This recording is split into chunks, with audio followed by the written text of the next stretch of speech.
Hi, welcome back to Straight Line Persuasion Module 7. And here we're going to delve much deeper into the art of prospecting. And you're going to learn now how to apply tonality, a specific tonality, to each individual question. And based on the tonality, you'll get the actual intelligence that you're looking for. You see, you're going to find very quickly here that as powerful it is to identify your own why in your own mind, you're going to learn how to identify your client's why, which is what drives him at the higher level. And that allows you, especially when it comes to those limiting buying beliefs, to take him to a place both emotionally and logically that will allow him to exceed that action threshold. Now, remember the art of prospecting here on this higher level? The most important thing is to write down, make up your own questions. I've given you sample scripts here with, most of the basic questions, but I want you to customize them precisely for your industry. And there's some that won't make sense for you. If you might be a stockbroker or an insurance salesperson, or maybe you're just an internet marketer. Whatever you are here, make sure that you identify what questions work for you and then apply a specific tonality to each question. The important ones, remember, that you care and that you're just like him. If you get those two things across as you're asking those questions, you will develop honest feedback, a dialogue that's honest, and will allow the person to open up because he knows that you're not just looking to sell him something, but you're helping him accomplish his goals, to identify his needs and help him get to that place quickly and elegantly. So again, as you watch this, take your notes and remember that everything you do at this point in time in prospecting, you're actually still closing. ABC, always be closing. We all know that acronym, and it's pretty funny sometimes, but in truth, it's exactly what you're doing. From that first moment you pick up that telephone, remember, enthusiastic, sharp as a tack, expert in your field, you're setting yourself up for a close. You're closing him at that moment to listen to you further. So now as you delve deeper into prospecting with specific questions that are targeted to gather intelligence and to identify needs, again, you're closing him on giving you that information. ABC, always be closing. And eventually, with these step-by-step strategies, as you go down the line, you'll actually be really closing the sale. But it starts here. So focus, watch closely, take your notes, and tomorrow you're going to use this stuff in your own life. See you soon.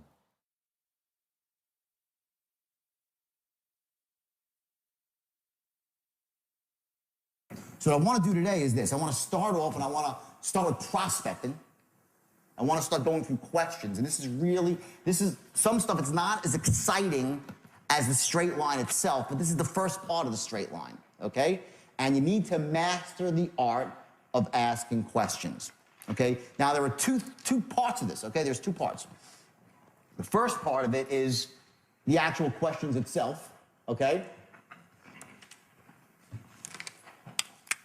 You have the questions, right? And that's the words on the page. Now, we all know from yesterday it's only a small part of it, right? Because what also equally important is how you ask the question. The tonality you use is going to make a huge difference, okay? Let's start with the questions themselves, okay? Finding out your client's why.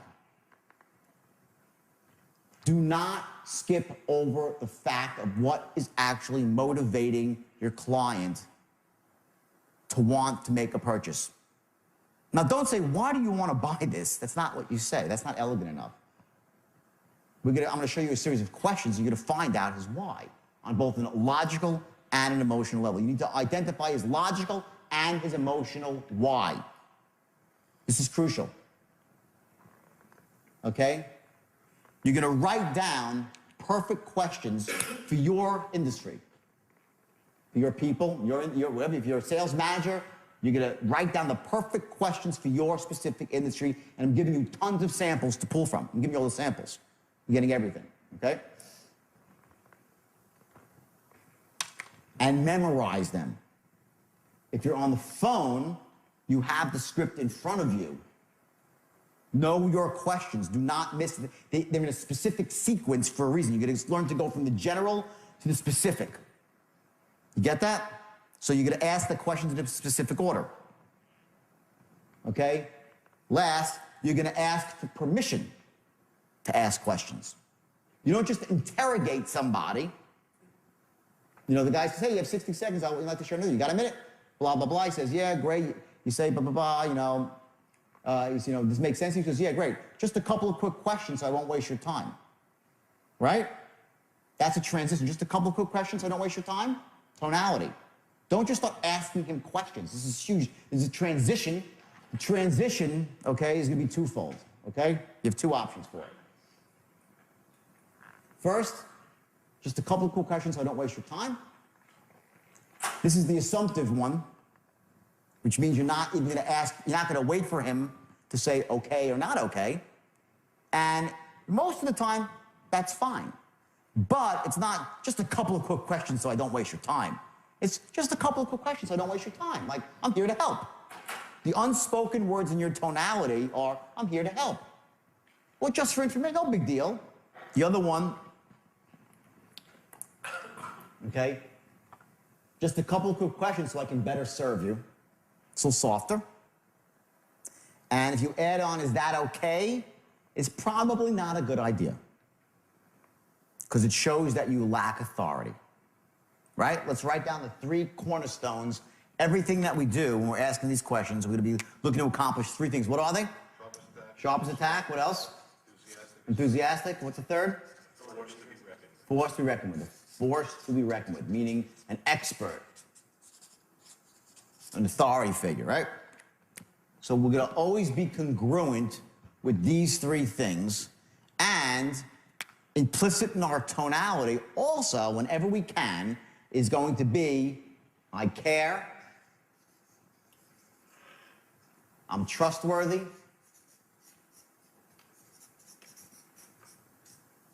I have your best interest at heart,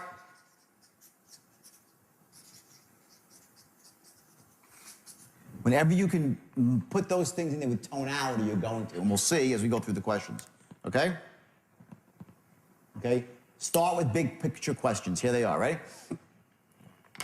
First, okay? Now, if you're dealing, this typically has to do when you're dealing with a product that they've used before. Okay? It's very important if you're selling, let's say you're selling somebody a product and they're currently using a product or have used it in the past. Find out what they liked about that product and what they did not like about that product. Because later on, in the second half of the straight line, you're going to be using their likes and dislikes to mold your presentation, to knock out negatives and bring up positives. Understand this, people will always pay more for something that's customized. You get it? They pay more for customization. People love products that are just for them. Very important question to find out what they liked or didn't like about something. Next question, okay? Okay, what would you change or improve with your current source?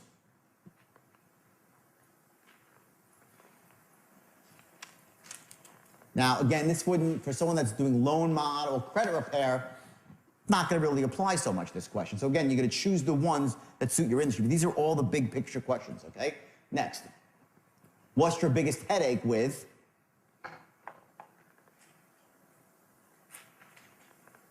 Here you're going to find out what his real, what his emotional, where his pain is, right? And you're going to use that later again. Next. What's your ultimate objective? What are you trying to do? This is crucial in any business. If you're selling somebody credit repair or a loan, whatever it might be, subscriptions, whatever it might be, doesn't matter, okay? You want to know what they're looking to accomplish here. Those 3 things, sharp as attack, enthusiastic as hell, a force to be reckoned with, it all rolls up into one thing, that you are a person that can do what? Who can do what? Help them achieve their goals. Right? Well, how can you do it if you don't know what their goal is? You need to know exactly what their objective, what their outcome they're looking for is. Once you know their outcome, you can become this guy. Okay? Now, what you've told the guy before this point, what you've said to him by your tonality is that you're that guy. But you can't become that guy unless you know exactly what the guy is looking to accomplish, what his desired outcome is. And then you'll see later, as we start going through looping, when you're closing and looking to build into a 10, 10, 10, you're going to be putting in those bullets that specifically apply. Remember I said yesterday, you're going to start tailoring it down as you go further down the line. You're going to have specific bullets that fit that. So you're just for him. You're there to help him, okay? Next, okay? What would be your ideal program? crucial. And again, these big picture questions, they're specifically broad. You need to tailor these down to your industry. But you get in the picture on what's going on? This is how you gather intelligence. Now I'm going to show you some other questions that are very specific. Okay, next. Of all the factors, what's most important to you? Guys told you the whole story. What's the most important, number one thing you're looking to accomplish? Next. Okay, have I asked about every detail that's important to you? Now, I specifically never ask that question. I do not. It's up there because I want to give you everything that I know. Okay, everything that's out there. Some people like that. There are some successful salespeople. I don't like that question. Okay? But it's there. Okay, if you're in a specific industry or a specific sale that might go on longer, it's a decent question. For a quicker sale, 1-2 punch, it's not a great question. Okay? Okay? Now here's the goal here. Keeping your powder dry. What you have to do, okay, is once, as he's saying and relating his problem, what is making him feel out of control? What he has a goal. He's out of control right now, right? The urge you have is like, oh my God, I got the solution for that. Oh my God, I got the... Stop, let him speak. Don't say, oh my God, my program's perfect for that. He says to you, well, you know, my credit, oh geez, I could really help you out here. Big mistake. Do not allow the guy to have the benefit of your program yet. Do not tip your hand. Let him speak. It's your own insecurities, and it gets all of us. We all have it. I get it too on the phone. I just know to shut up. Don't start narrating his answers. Oh, it can really help you out in that one. Oh, great. Oh, we always deal with people like you. That comes later when he's ready to buy. What do you think, he's going to buy because you said that? No. All it's going to do is make him feel a little bit more relaxed, or this guy's so full of crap. You don't want the guy to feel so relaxed yet right now. You want him to really kind of feel his pain a little bit. Now, when I say feel his pain, okay, you know, there's two ways to do that. I'm not a big believer in, you know, make him feel so much pain to his action. Some of you weren't here. Like, there's two new faces here. I just want to explain something real quick. It's really important, okay? Is business with the action threshold, right? The action threshold, okay? What this is the point that he actually needs to get to buy. It's this point, and if he gets there and feels enough either pain or motivation, positive or negative, right? Either he's so pumped up and he loves it so much, he gets to this point and he buys, right? If he's below the action threshold, he will not buy. If he's above it, he's a buyer, right? The action threshold is made up of a couple of different things, okay? And one of them is his beliefs about buying. You can't crack someone's beliefs about buying while you're qualifying them. You just can't. You don't want to. It's not the right time yet. There's other things that need to be established, like number one, that your product is the best one on the market, that you're the best too, you're the best person for him, your company's ethical. This comes last. This comes last. What you're doing right now is identifying, write this down, identifying his emotional wants and his physical needs. That's what you're doing right now. That's all this is about. And you're developing massive rapport. And as I go through the questions, I'm going to give you specific questions next, and I'm going to show you exactly how you do that with tonality. So now let's move forward here, okay? So please, don't, if you're a sales manager, don't let your people narrate while they're qualifying about how great your product is. It makes you look disingenuous, and it also doesn't do anything for you, okay? If it's you or the salesperson, just bite your lip and listen.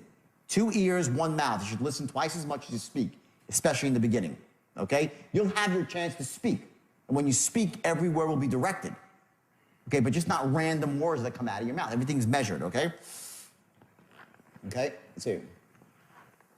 Okay, now, while we're qualifying, rapport will be developed with tonality and body language, right? Okay?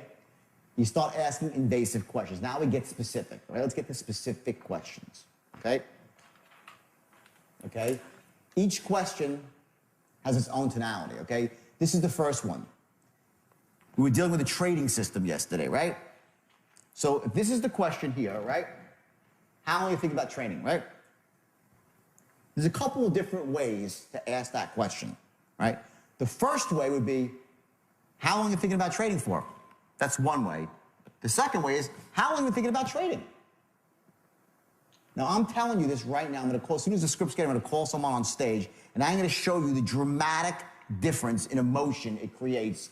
You'll see it, because I will do the test, and you'll be the judges of it. You will see that if you ask the question one way versus another way, the person's either in rapport with you or out of rapport with you. And we'll start giving you accurate answers, or just simply blow you off, okay? So that's the first question, okay? Would be, how long have you been thinking about trading? Now, the equivalent would be, if you're in credit repair or loan mod, how long have you been thinking about getting your credit fixed for? Why do you want to know that? It's a pretty important question. How long do they want to? Because you're going to say, well, are they warm? Oh, I've been thinking about, not really, I don't know, I've been thinking about too long, really. Maybe a couple of weeks, so they get their picture where they are. Oh, it's been on my mind for say I want to buy a house. It's like, well, I want to buy a house and this and that. Now watch, here's the straight line, okay? Right here. And remember, we can go, we have rapport and intelligence here, right? We do not want them going above and below these dotted lines. That's your safe zone where you're gathering rapport. So when you ask a question like that, you're hoping he's going to start telling you about his life. And you're going to listen. And don't interrupt him. Do not start narrating. Oh, it's only that. Oh, yeah, great. Wow, interesting. Let him talk. Let the prospect talk. Most people don't ever get to be heard. They work for other people. They're disempowered. Their wife doesn't listen. Their husband doesn't listen. They want, listen to them. And they'll talk to you.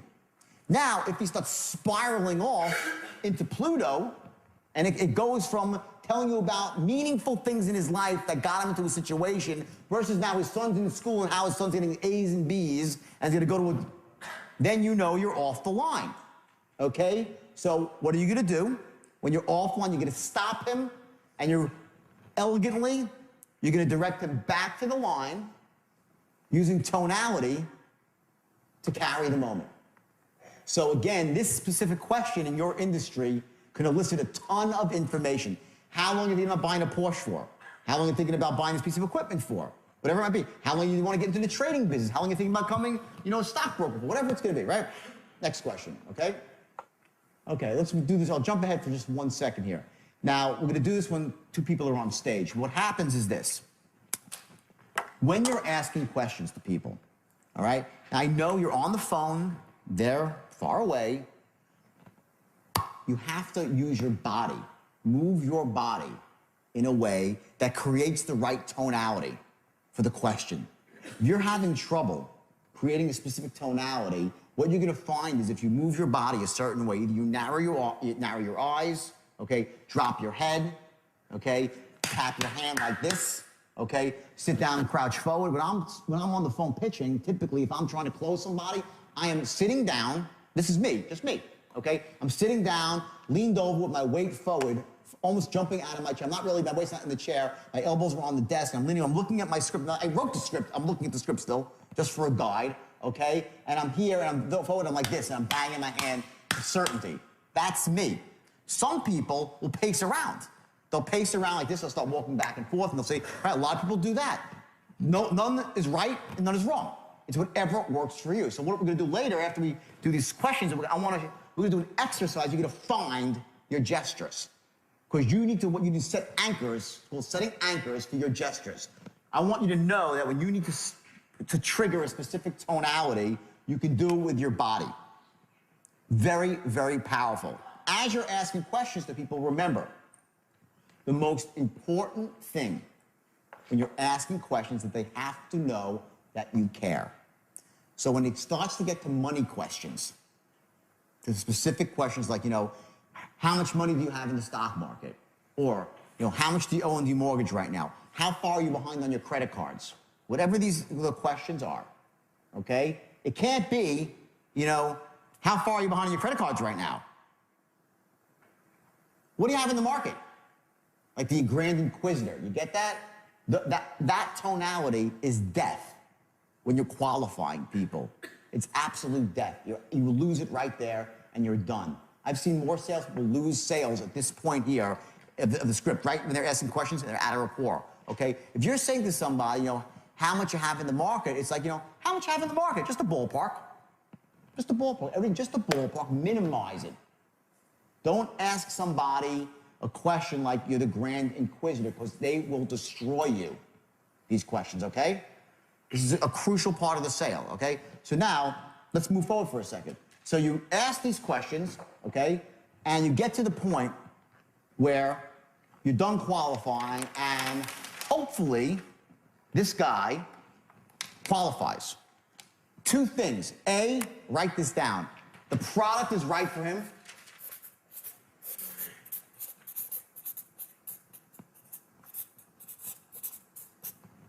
Number one. Number two, he can afford it.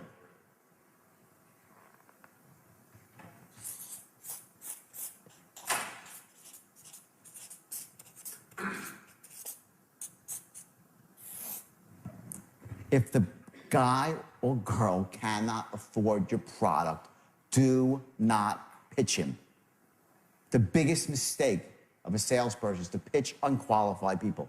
A, huge waste of time, and B, you get bad intelligence on how you're performing. You'll pitch 10 people without money, and you'll say, I can't sell. I'll tell you a story. I went to the United Kingdom on a speaking tour, right? And I'm a good closer. I close. When I go to I close people. I went to the United Kingdom, and I got into a couple of different rooms, and I couldn't close a door. I couldn't sell one person in the room. I found out after the fact that they were all unemployed. And no one had money. It was a promoter, was an idiot, okay? He put people in a room, it was free. I never do free speeches ever. I learned the lesson. But I sat there for that was a blip of like 4 days, and I'm scratching. I'm going through my pitch. What's wrong with my pitch? I don't get this. I'm looking, my offer not good enough? Am I not getting enough values? My close weak? They didn't have money. So I'm banging my head against the wall. Get it? Qualify your people. Make sure your people that work for you too. Qualify people out in the beginning that do not have money. Do not try to take non-buyers and make them into buyers. Huge mistake, okay? Also, that the product is right for them, okay? Please, please, please, the ethics of it all. Do not go banging people over the head to sell them your product just for the sake of selling them your product. Using the straight line. You could do that. When you get into these loops, and we'll do this in a couple hours, the loops, people are going to buy from you whether they need it or not. Because you can convince them for a moment, but you'll burn in hell afterwards. So again, these two things you don't go forward. But once you get to the point where you're done qualifying, okay, here's your transition. Your transition is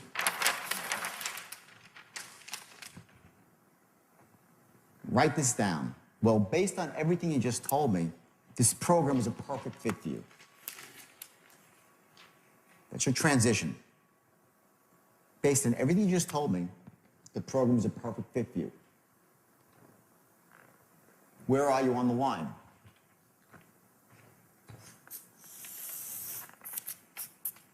You're here, right? About right there. Now, here's the beauty of this system, the straight line. Watch. All this stuff happens, right? You're going to make 100 calls, and you're going to have 100 conversations that'll be different. But every single time, you're going to end up at the same spot, which is right here, saying the same words. Well, based on everything you just told me, the program seems like a perfect fit for you. You always end up in the same spot. So this is an anchor for you.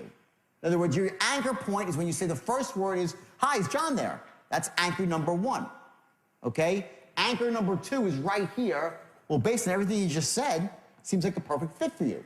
And that's your transition into your presentation. Now, will you say that if it's not true? If it's not a perfect, when you say that, no, right? You're going to eliminate the guy right there. You're not going to pitch a guy and bang him over the head. So I don't want this to be like, it's generically unethical where, oh, based on everything, even though you're a grandma, 85 years old, it still makes perfect sense for you. That's not what I mean. What I mean is you're going to get the people who it makes sense for, and that is your line. It's the same way every single time. You have all these questions that were asked with this precise tonality, okay? And you get to this point right here, bam, and you're perfectly on the line. Doesn't matter what happened up to this point. Other than that, you gathered your intelligence and you have your rapport, okay? Now you go into your main body of your presentation, okay, which is going to be short, no more than a page, and I have it written out for you. And I made the presentation in a way that you can put your own stuff in there. It's like modelable, okay? So what you're going to do here is you're going to go into your presentation, right? You're going to ask for your first order right about here, first time.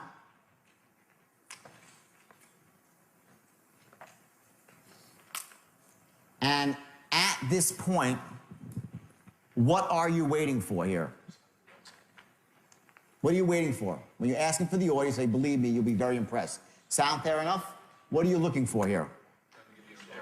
You're looking for the guy to say no. We expect no. This is your next anchor here, right at this point. Your first no. You ever watch Law and Order? You know, like one of these TV Boston Legal, you know, they have this, and it's funny because they have this thing they do is like they'll be on trial, right? And the lawyers are, you know, in their chairs and the witnesses on the stand, their witness, right? And all of a sudden the DA will come up with some killer piece of information and the witness gets stumped, right? And the lawyers go, ah. And they just shake their head and the jury looks over at the lawyers and say, oh, we know it all along, and the lawyers gave away, right? They dropped their guard, they showed their face, and said, you keep a poker face, right? That's the exact opposite of what you do as a salesperson. You never, ever do the Law and Order head drop. Oh, my God. The guy said no. You get it? Whatever he says is exactly what was expected. It's always the expected response, okay? So when he says no, you perk up. You're expecting it. Okay? This is the key right here. Major anchor. The first no. From that point, you're going to run your first pattern. And this is going to be the pattern to establish this. Number one, that the product is the best thing since sliced bread. We'll get to this in a second. I'm just going to give you a quick run through the line. Okay? So what you're going to say to the guys, you gave him this presentation, right? And he says, let me think about it. So do you say to him, well, you know, why do you want to think about it? That's answering his objection directly, right? You do not want to do that. You're going to engage in a process called deflection. You're going to deflect his objection. In other words, put it off to the side. It's unimportant.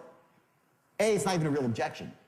If he says, I don't have any money, it's a different story. He says, I only think about it, I'm talking about my wife, whatever. Deflect it, okay?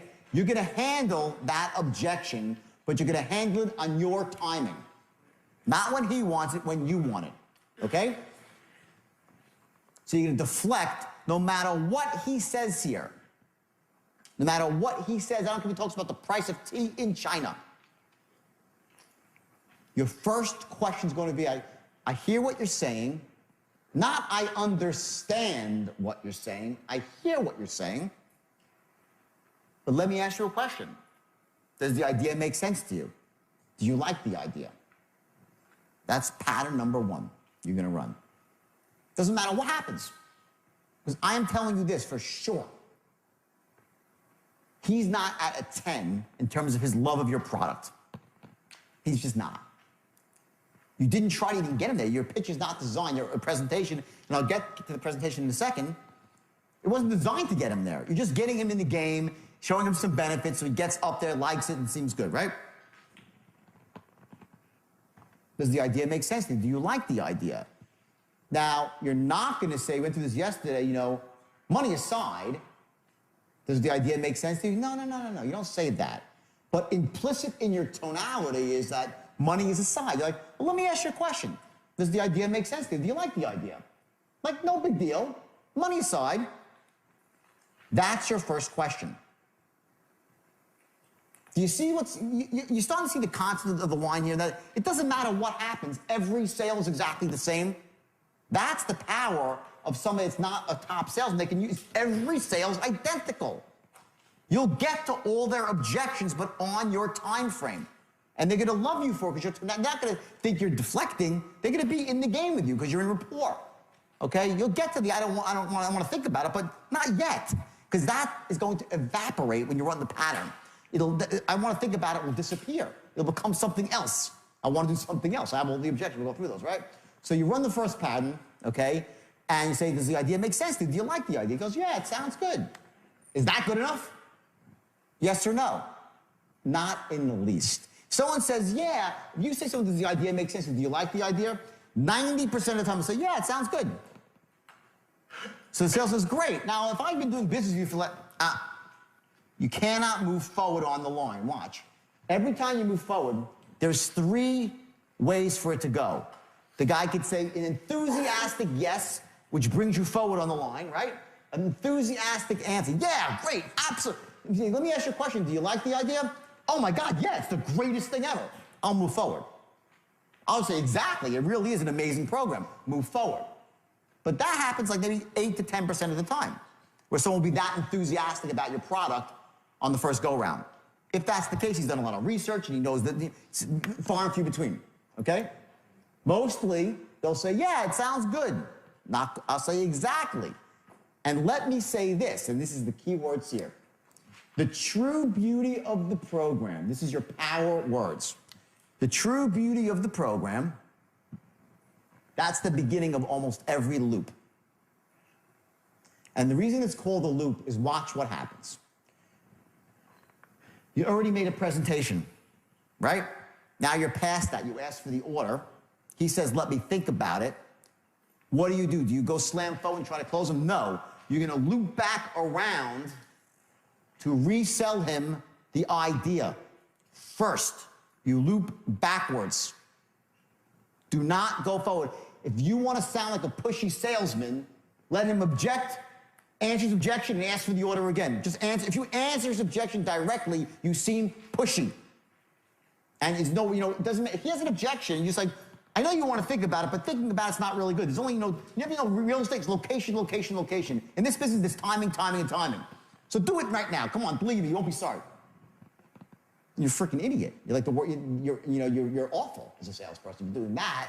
And not, said well, if you walk into a room of untrained salespeople, they'll be doing that, and so they'll say, wow, that guy's a good salesman. He's the worst, that guy. That's not how it works. What happens is you have to loop back first and now resell your product in a much more effective manner. Your secondary script is going to be the one that's much more powerful than your first script. Because remember, you're keeping your powder dry. It's just going to take a certain amount of time for you to wear down this person's beliefs about buying. It's going to take you a certain amount of time to pick the combination lock. You can't pick it all at once, okay? So you keep your powder dry. You now put in some much more powerful benefits. So your secondary pitch is more bullet-oriented. One very powerful fact. And when you get to that, you say, you see what I'm saying? Does the idea make sense? Say, oh, no, yeah, great, I like it, it's great.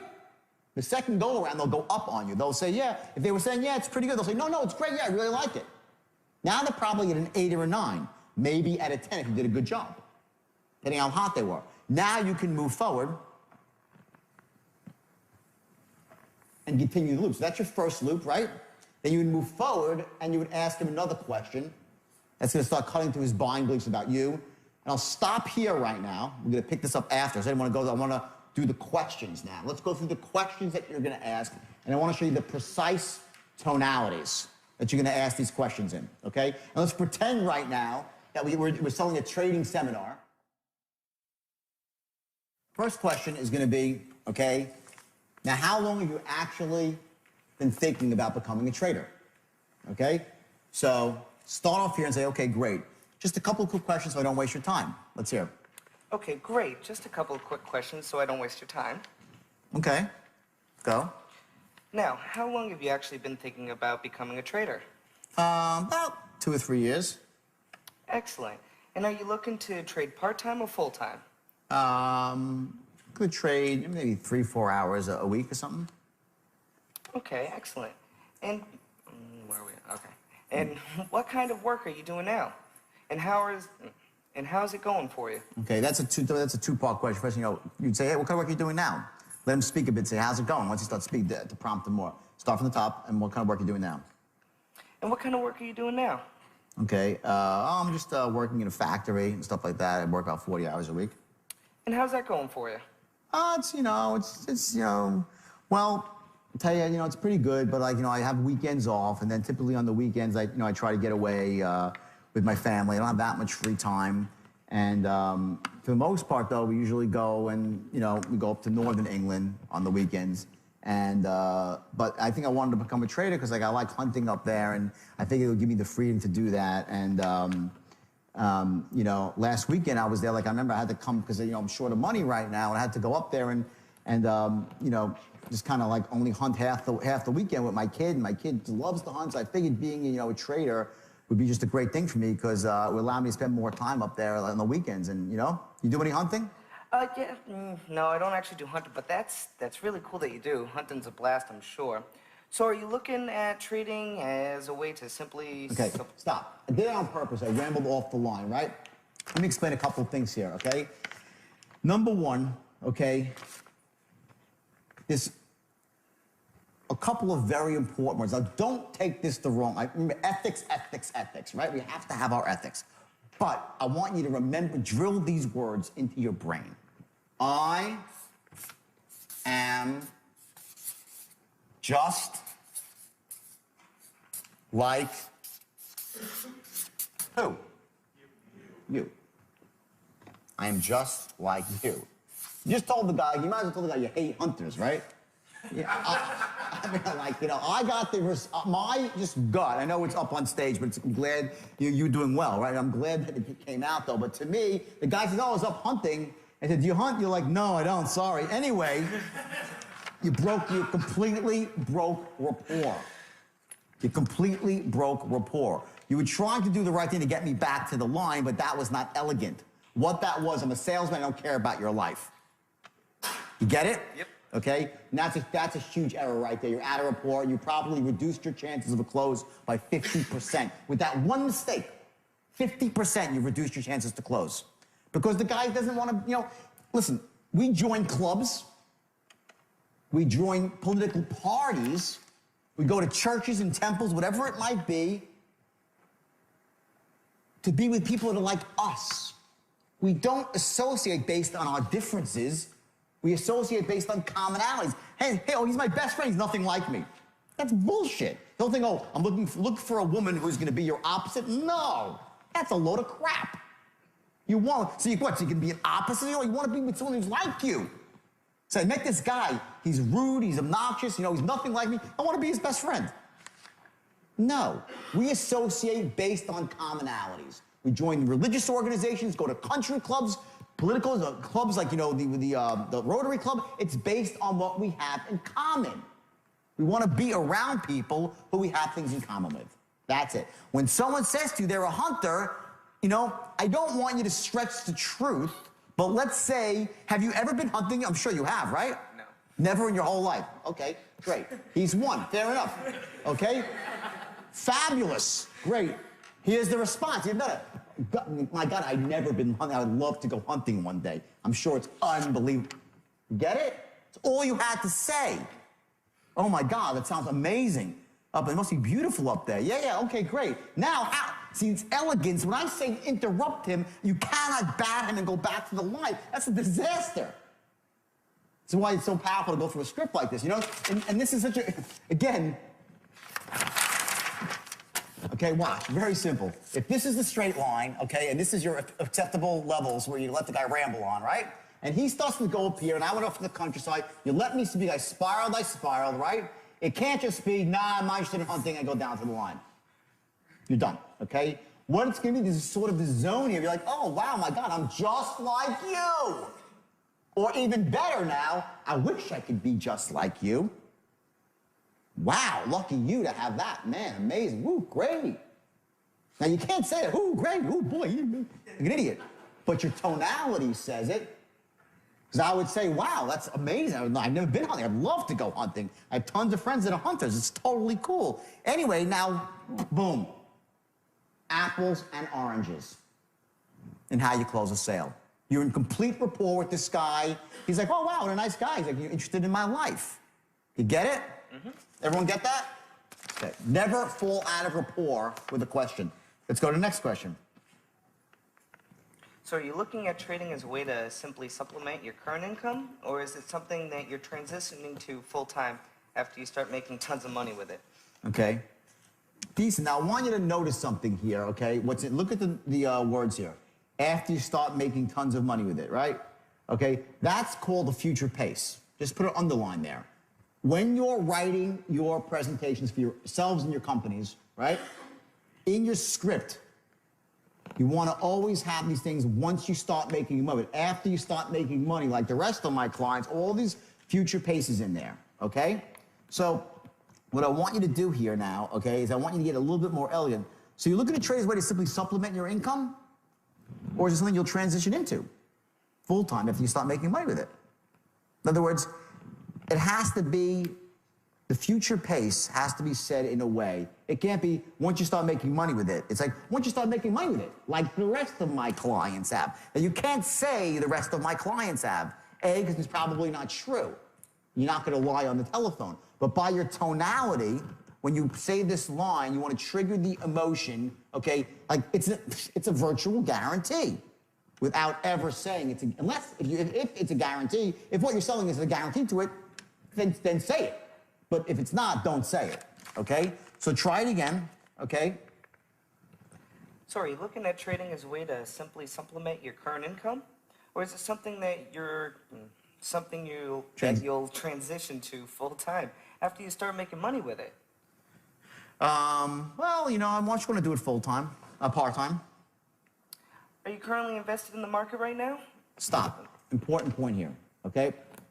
Remember, now I know this is a little bit awkward right now, but remember I said in the beginning that I was looking to trade 4 hours a day? Okay, right? So I answered this question already. So very often you have these questions and you're going to find that sometimes the guy is, when he's offering up the information, giving you the intelligence that you need, what's happening is you're going to be able to jump ahead to some of the questions and they're answered. So make sure now when, again, this is the first time you're ever looking at this, all right? But know your questions well enough that you can tailor them so you're not sounding like a fool. Because what I would say is, I just told you I'm looking to trade 3-4 hours a week, right? So that's what I would say if I was on the phone. It would seem something is very odd. They go, oh, I get it. The guy's reading from a script. That's what it would sound like, okay? You have to master the art of reading from a script without sounding like you're reading from a script. Without sounding like you're reading from a script. If you're reading from the script, you're done. They will not buy from you, okay? So, let's go here. Now, are you currently invested in the market right now? Any stocks, bonds, mutual funds? Go, let's hear it. Are you currently invested in the market right now? Any stocks, bonds, mutual funds? Okay, good. It's good tonality by it, because what he's doing is he's making it a no big deal. Just for informational purposes. You currently invested in the market right now? Any stocks, bonds, mutual funds? No. Are you in the market right now? Any stocks, bonds, mutual funds? That would be the wrong tonality. You get it? This has got to be it's very important at this point that when you're asking him money questions, qualifying someone for money, you have a very much of a no big deal tone. Okay? Now let's switch to you. Big Dino. All right? Let's start with, okay, are you currently invested in the market right now? Let's hear it. Are you currently invested in the market right now? Any stocks, bonds, or mutual funds? Yeah, I got a few. I got maybe $4,000 or $5,000 in the market, a couple of different stocks. That's awesome. Just for suitability purposes, how would you say your current financial situation is right now? Okay, now here's the problem. Here's the thing is that he said just for suitability purposes, how would you say your picture is right now? That's the tone of the inquisitor, okay? The better tonality is this, right? And just for suitability purposes, what did I just do? What did you see me do? I pushed my hands out. I do it automatically as an anchor for myself, okay? When you ask, this is the most invasive question you can ask somebody, how much money you got? You get this one? You ask this one the wrong way, you're out of rapport. You are out of rapport. Then you got to get back into rapport. When you ask a question like this, it's, just for suitability, I hate to have to ask you this. It's just for for suitability purposes. No big deal. You know, how would you say your current financial situation is right now? I hate to ask you. Now, you're not going to say, I hate to ask you. You're like, it's just for suitability purposes, because I'm a nice guy, and I would never do anything that's unsuitable for you. That's the psychology that's going on right here. You must ask this question with the hands out, just for suitability purposes. Now, that's for me. Hey, it could be a different gesture for you, okay? So try it again now. Just for suitability purposes. Now, just for suitability purposes, how would you say your current financial situation is right now? Okay, keep going. Are you in good shape now, or are you struggling with it? Okay. Try to be a little bit more empathetic here. Watch the tone. Ready? Say what sounds better, everybody. Right? Watch. Okay, ready? Okay. Just for suitability purposes, you know, how would you say your current financial picture is right now? You in good shape or are you struggling a bit? Now, stop. Before you even go, when I said struggling a bit, what happened to what did you hear in my tone? A little empathy, right? I said you're struggling a bit. Not like you're struggling a bit, huh? You know, you're in good shape now or you're struggling a bit? And look at my face. My face I took my face, I made my face look sadder. Are you struggling a bit? I'm pretending they're in front of me. If someone was in front of you, are you struggling a bit, huh? If they were face to face, would you smile? What would you say? What would you do? Show me what would you say if you're struggling? How would you do it? Show me. In front of me. If you tell me, are you struggling a bit? How would you do it? Are you struggling a bit? You see the face? Okay? Before, on the phone, you were like, are you struggling a bit? You didn't have the face because your face was not the right, your physiology was incorrect. You didn't create the correct tone out of it. They can see you despite the fact that you're on the phone. They have a mental image of you that they get from your tonality, and they're matching it. Listen, the brain is so powerful. They've seen 100 people ask questions or say things like that before, and they match up a tonality to what they've seen before. They create a pattern. They generalize. So if Dino's tone is wrong, they see a snickering guy. You know, if you say the real thing, they say, he's not, he doesn't feel bad for me. He doesn't what? Bingo. Huge thing. I care. In fact, this deserves its own sheet here. So far, in the last few seconds, we've seen two things that are hugely important. Number one, I am just like who? You. And I care. Do you say I can't write English? It's the craziest thing. I care. I can't, I'll say it again. I cannot overestimate the importance of establishing these two things while you're qualifying. They're going to make your job infinitely easier when you try to close this person in 3 more minutes. The effort you put into this part of your presentation, this precise tonality, so they get to understand you are not just sharp as a tack, enthusiastic as hell, and a force to be reckoned with. They want that guy or girl to be their guide, their mentor. They want that. But what they also want is to have somebody who's just like them and somebody who gives a shit. It's not just there to sell them something. Get it? I'm going to spend like an hour on this. This is just, you don't get this. This is it. I'm giving you the formula right now, right here. The looping is easy. It's mechanics. I'm going to show you the looping. 2 hours, you'll get 3 patterns, no big deal. This is the elegance. This is what creates a great salesperson. This creates someone that gets tons of referrals. I'm just like you, and I care, and I'm an expert.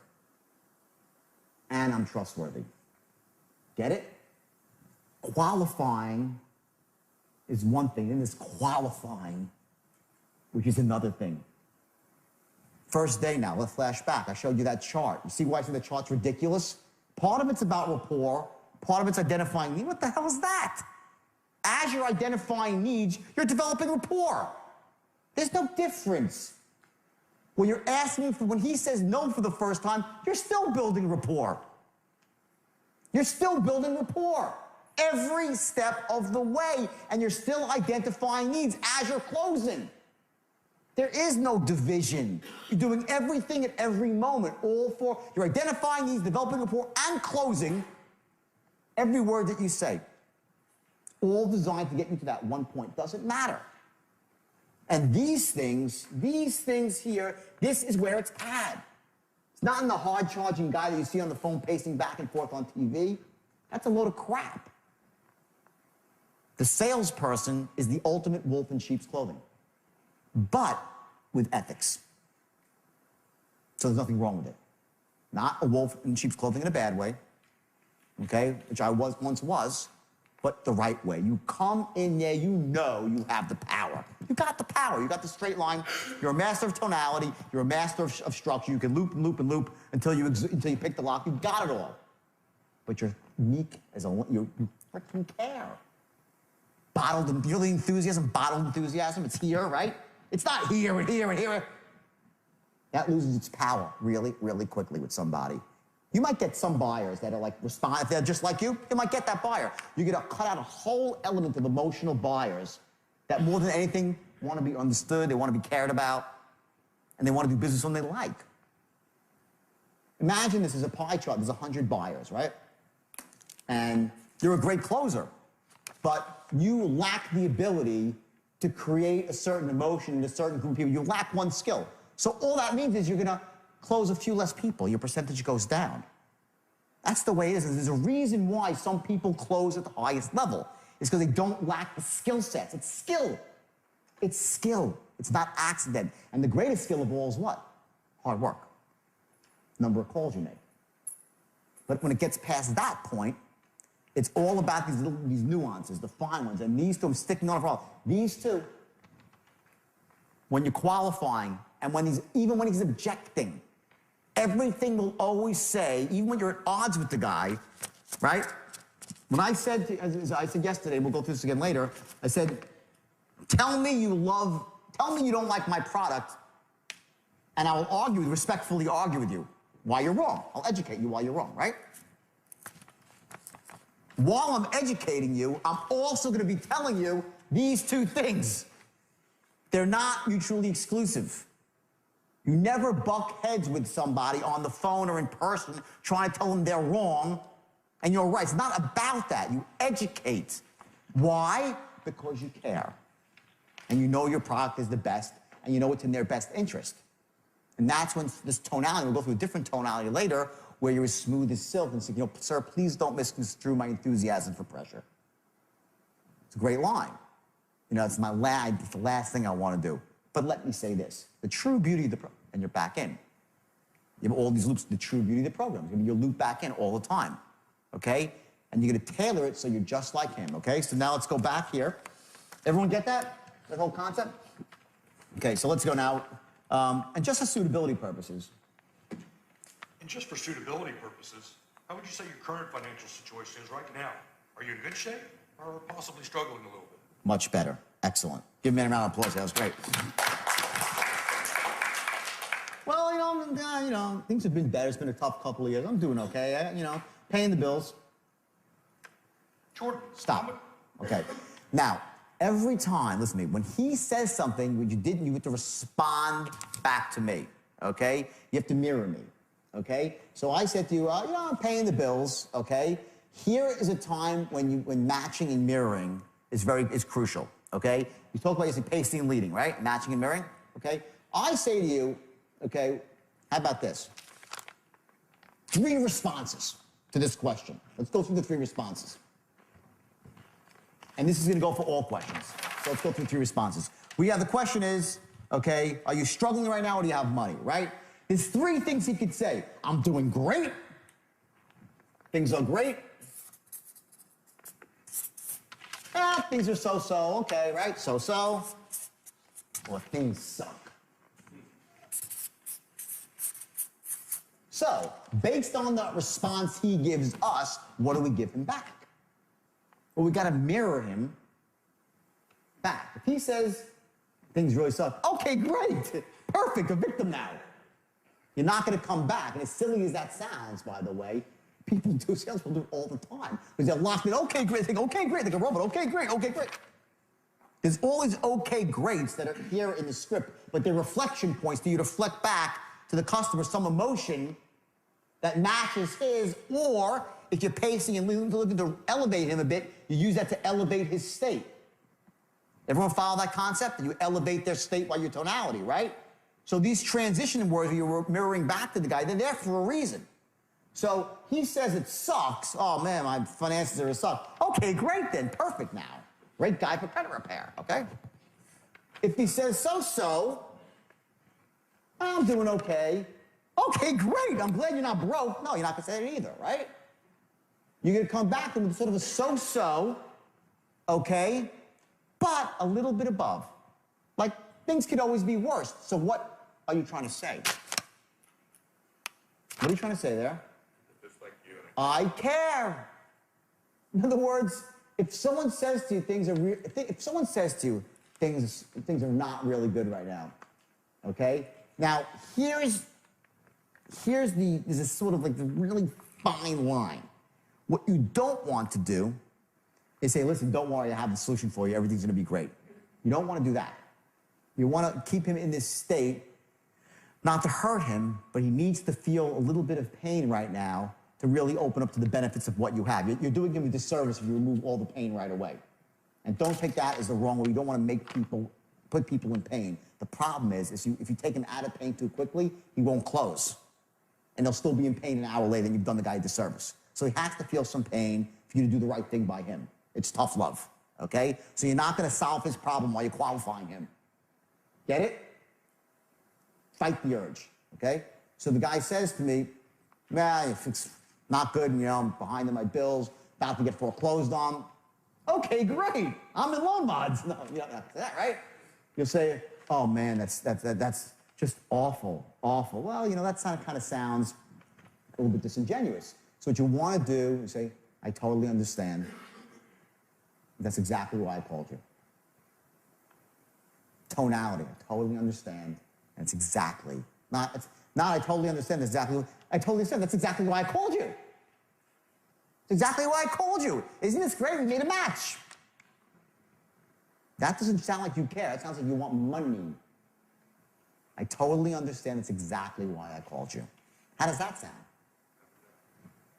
I care. If the guy says things are going, well, you know, things are going so-so right now, okay? Okay, good. Doing better than a lot of people. Move on. One possibility.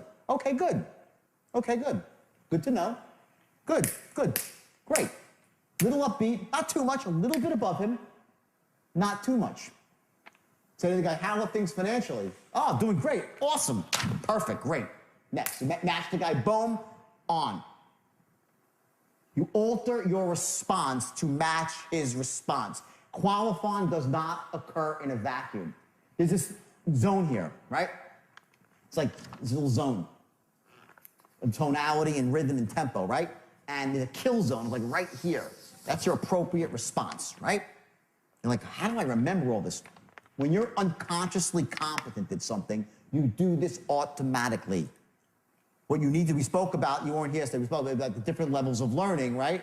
When you leave this room this afternoon, you're going to be consciously competent at using the straight line, which means you'll understand it. If you're focused on it, have it written down, you'll be able to do it, but you can't listen to anything else. I could do this while I'm tying my shoes, drinking coffee, right? I'm doing my whole life, right? You get there 2 or 3 weeks, just by repetition and learning, repetition and learning, repetition and learning. You just nail the grooves deeper and deeper into your brain by doing it. There's no way, you can't study it to perfect it. You gotta do it.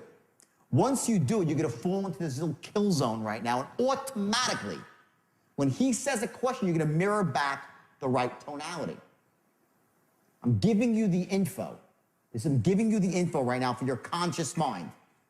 All right? It's up to you to keep doing it until it becomes part of your unconscious mind. Then you'll do it automatically. Those are your 3 responses for every question. So now let's keep going. Next question. How much money are you thinking about starting trading with? Okay. Let's try that one. Jordan, how much money are you thinking about starting trading with? Just a ballpark figure. Okay, good. I want you to remember every time the word you're asking someone about money, always, always, always go into your disarming tone. Always disarm, okay? So just try to kick it up a notch. Sometimes, it seems like I'm exaggerating this stuff, and it seems silly and foolish, right? Exaggerate it a bit. But right now, exaggerate it right now in the room, and then back off and find your center afterwards. I don't want you to try to creep up to the right tone. Let's overshoot your tonality for this. So I say, watch what I mean by that. I say, you know, how much money are you thinking about starting out with? Just a ballpark. Just a ballpark. Just a ballpark. Try that. Just a ballpark. Just a ballpark. Much better. Listen, is he going to buy because he says just a... No. Okay? But we're going to use the same tonality about 20 more times when he's closing. Because when you start asking people to make decisions, it's the disarming tone that you use. Just a ballpark. No big deal. Okay? Getting started is simple. Question of your names and basic information, and believe me, if you do even half as good as the rest of the people in this program, you're going to be very, very impressed. Sound fair enough? That's a tonal closing pattern, okay, which goes down to a very, very impressed. Sound fair enough? Reasonable man. Just two reasonable guys. All these tonalities are going to flow through to the script, okay? Let's go to the next one here. Okay, and this is the utter one, the most invasive question of all, is how much are you liquid for right now? And are you looking for that right now? Okay, great. Here, this is specific. Okay, now this is specific to the trading industry. So it might apply to your industry, it might not. But what this is really saying is not can you get your hands on the money, but you know, people say, yeah, I got $20,000, and then they're gonna go borrow from their grandma, okay? I don't know if that applies to your industry, but if it does, see, and here's the point, what I want you to learn from this, is when you go back to your job, and you're selling or you're managing other people, think through, you go find out what your outcome is before you start writing your qualifying questions. You got to understand what exactly you're looking to accomplish when you're qualifying, besides all the rapport stuff. I'm talking what you need, the info you need to know, right?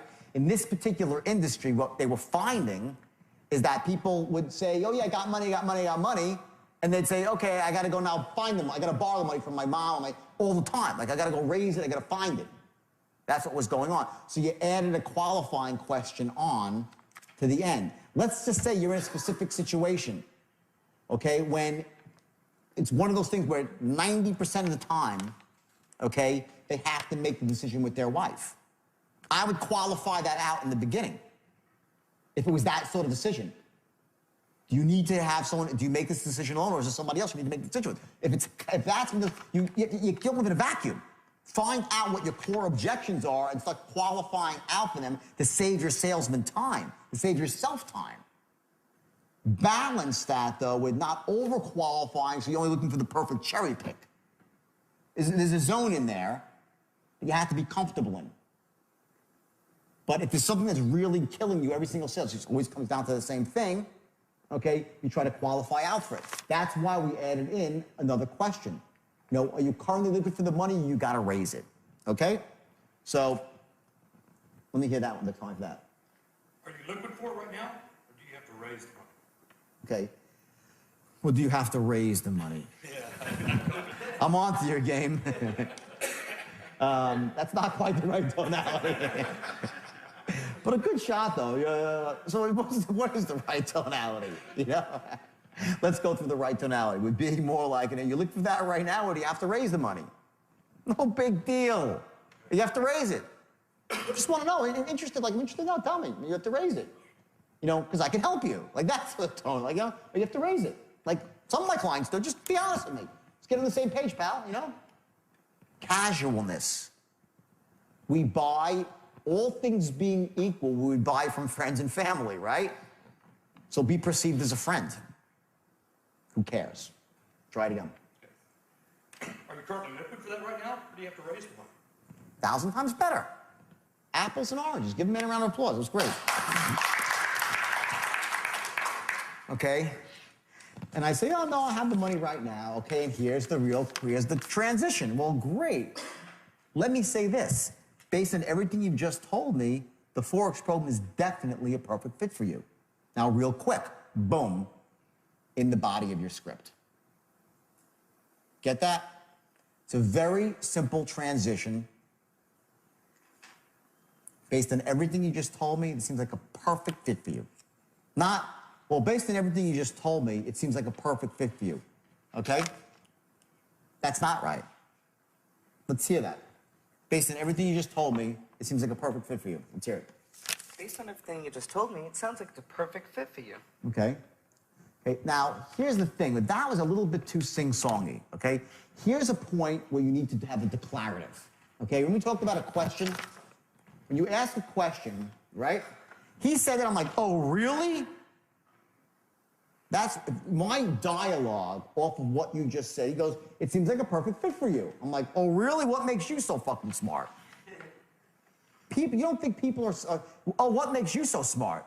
You don't think people are, people narrate every word you say, people are narrating against you in their mind, okay? Your tonality was weak. It was not the tonality of the expert, okay? Here's the tonality of the expert. Well, let me say this. Based on everything you just told me, this is a perfect fit for you. Different, right? Who would you trust? This seems like a perfect fit for you. Not a perfect fit for you? Oh, really? Or it's a perfect fit for you. Oh, really? That's my response. Oh, really? Wow. Seems pretty confident. It's a figure of authority. You get it? I'm not like, it seems like a perfect fit for you. It seems like a perfect fit for you. Perfect, you P. That's your power again. It seems like a perfect fit for you. Now, real quick. And when I say now real quick, I'm like, now real quick. Or now real quick, which is better? Say now real quick. Now real quick. No, say it like you're going to pitch me. Great, now real quick. Great, now real quick. Okay, great. Now real quick. Okay, good. Say it from the top. Okay, great. Well, let me say this. Right here. Oh, you want me to do this? Yeah, okay, great. Okay, great. Well, let me say this. Based on everything that you just said, the Forex program is definitely a perfect fit for you. Now, real quick. Bingo. Perfect, declarative, and power, confident authority figure. Okay? So you notice the transition. 1 second, you're meek and don't just for suitability purposes. I totally understand. Next second, based on everything you just told me, it's a perfect boom. You go back and forth from being the authority figure to being empathetic whenever it suits you and suits the sale and gets you to move down the line. And each moment, remember, know your outcome. What's your outcome? Your outcome here for this transition is for you to transform yourself in that moment into the expert. That's your outcome of that question, of that statement. Okay? Not just that based on everything you said, it sounds like a perfect fit for you. That's, whatever. You did 20% of the job. Okay? It's based on everything you just said, it seems like a perfect fit for you. Now, real quick. And when I say now real quick, I speak quickly. Why? Because it's congruent with the word. I wouldn't say now real quick. Okay, now real quick, bam. Why am I saying now real quick? Why? What does that really mean? What's that? I'm going to tell you about my program. Now I'm going to tell you about my program. Okay, anything else? Bingo. Important. Now let's talk about this. Like, every word matters. Why is that in there? Now real quick. I could say now real slowly. Now let me take this slowly. I could have wrote that. I didn't. There's a reason why. I say now real quick.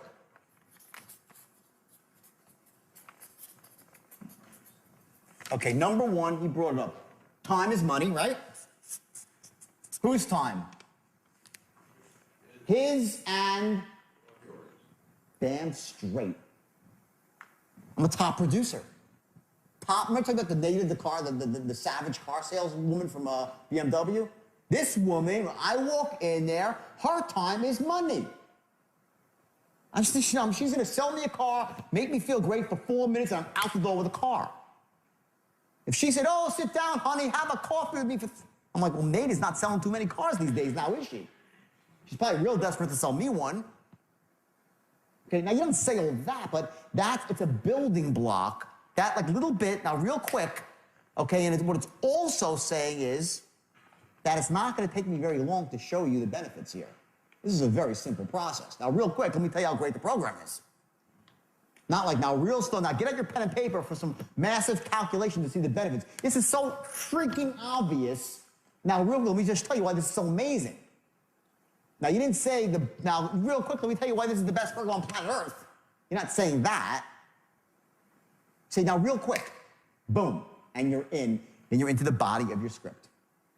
Okay? If you've done this right now, so here's, now look at the transition. Remember I said, in the first 4 seconds, you establish what? Sharp as a tack, enthusiastic as hell, and a 4th to be reckoned with. That's the first 4 seconds. Then I said, there's other points now that come after. What were they? Likability, that you care, you're just like them, right? Trustworthy, and we're not even into the presentation yet. That's qualifying. That's the straight line. Before you even say the first word about your script, you're already in, you got half the job done.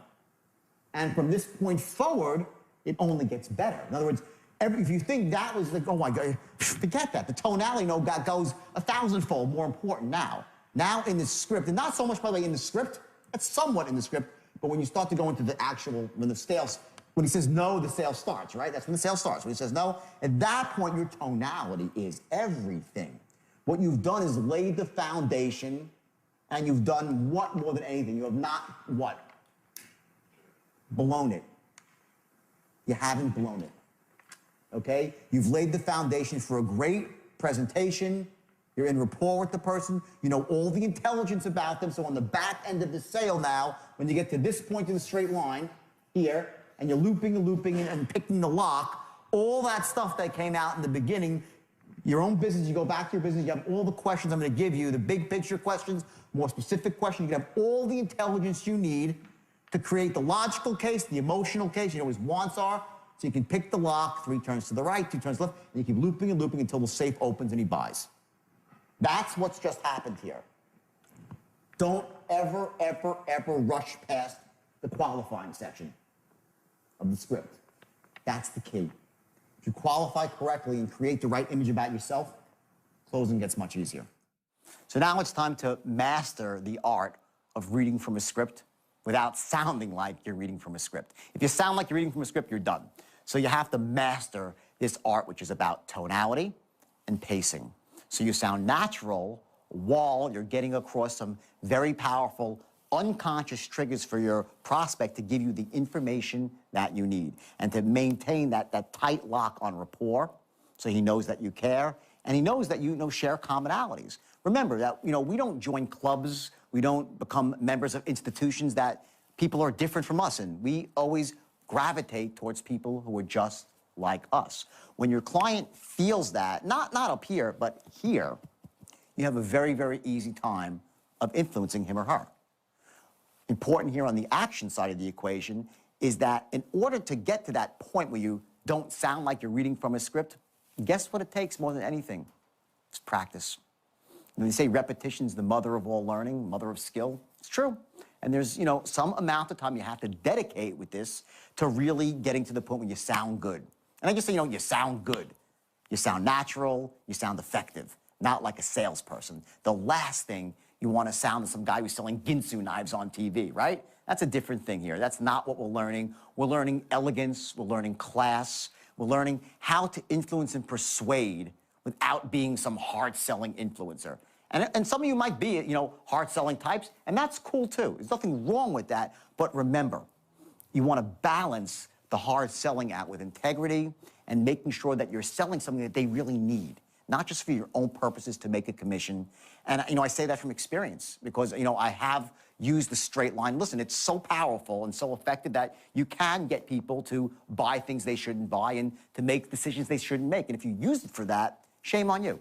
You're taking something that's wonderful and beautiful and corrupting it. I made that mistake once in my life, and I promised myself that I would never make it again. So I want you to focus now. I want you to take 2 specific actions right now. One of them should be simply looking in the mirror and reading the script so it sounds natural. And the second is tomorrow when you go to your work or to your job, whatever it might be, I want you to use what you just learned at least twice. Not once, but twice. And I want you to make sure that you focus on the specific tonalities to move the sale forward along the straight line, to move the influence along the straight line, to move the negotiation along the straight line. Remember, on some level, everything in life is a negotiation. We all have different wants, we have different desires, but underneath that, we all share the same needs. So the idea is to figure out how someone really interprets those needs, how do they meet those needs, and you fill those needs elegantly and with class. And by the way, remember to write down your specific questions, the ones that are tailored precisely, specifically to your industry. Because ultimately, if you ask people the right questions, you get the right responses back, the intelligence that you need, and it makes it much, much easier to close on the back end. See you soon.